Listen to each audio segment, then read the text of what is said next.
you're at.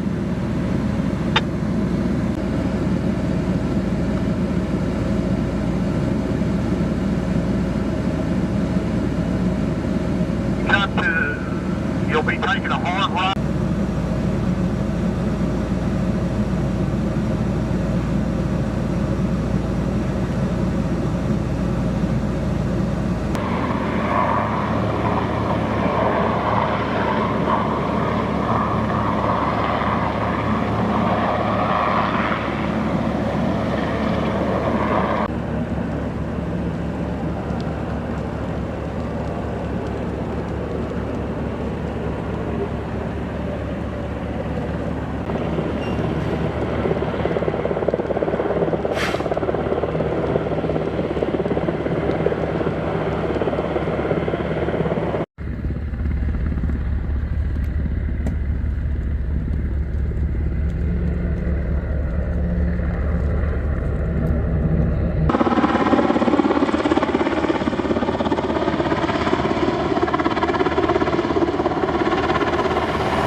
Tom Harlan, T-O-M-H-A-R-L-A-N.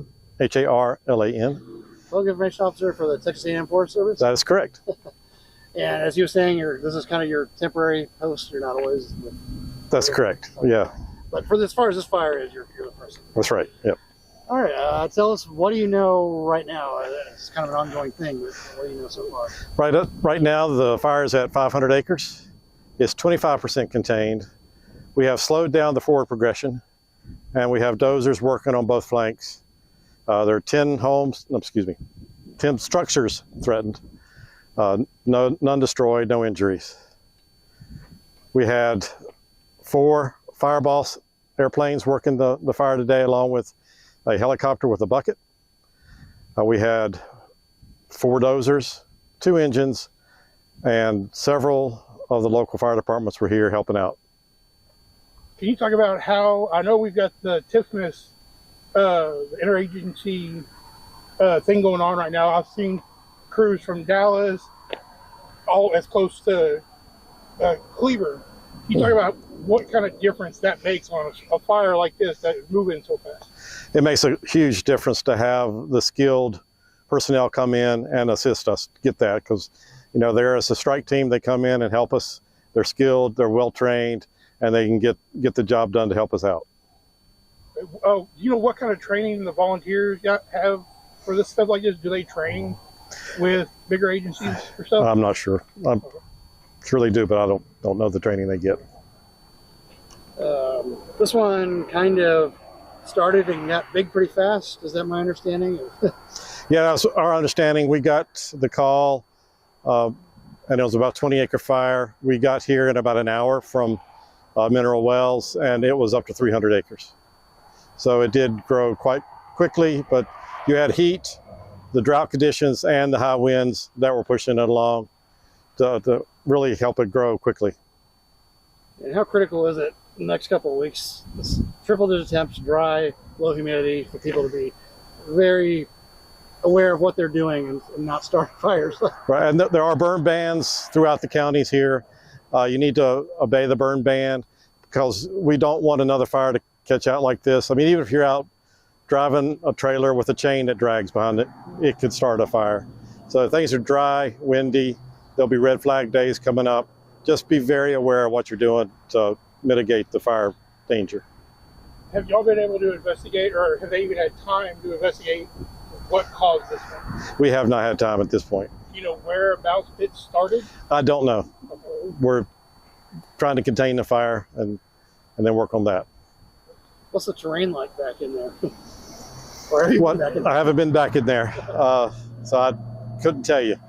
So typically, y'all's job out on these ranches, it's not it's not like the city crews do. Right. It's a challenge. It's a challenge. The heat is a challenge. You know, you're out there doing hard work in this heat. You know, we carry plenty of water and other things to keep us hydrated. But, you know, the heat does take a toll on people. Did y'all order any kind of evacuations, or were there any voluntary? I know we had several homes that were threatened, but your crews worked hard. The fire got right up to property lines, right up next to some houses. Was it all voluntary? It was all voluntary. We had no mandatory evacuations. And, you know, with the helicopter and the fire bosses, that really helped us knock down the flanks that were getting close to houses. They put the fire down, made it cooler so the dozers could put a nice containment line there.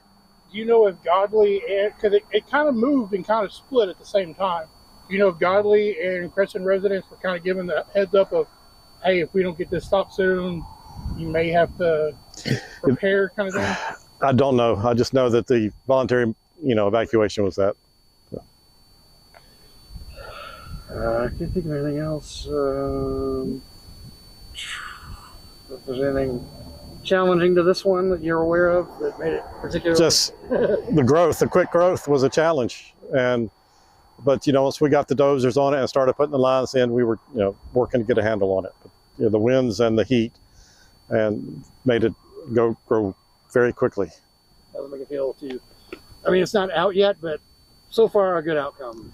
So far, yeah, and it's up to 25% contained, which is very good from what it was even just an hour ago. And can you talk about, because there's plenty of confusion, and I'm sure y'all deal with it too, the difference between under control and contained in the wildfire? Contained is we have a line around it, dozer line, that's wide enough that we feel comfortable that it's not going to cross that line.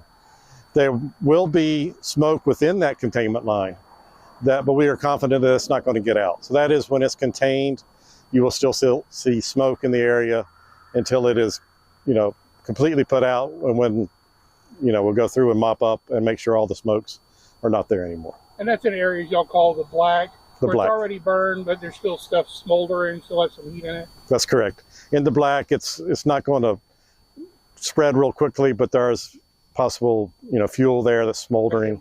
Yeah. And let's see. Anything else? That's something in my head and I forgot. Well, I'll probably find that. Okay.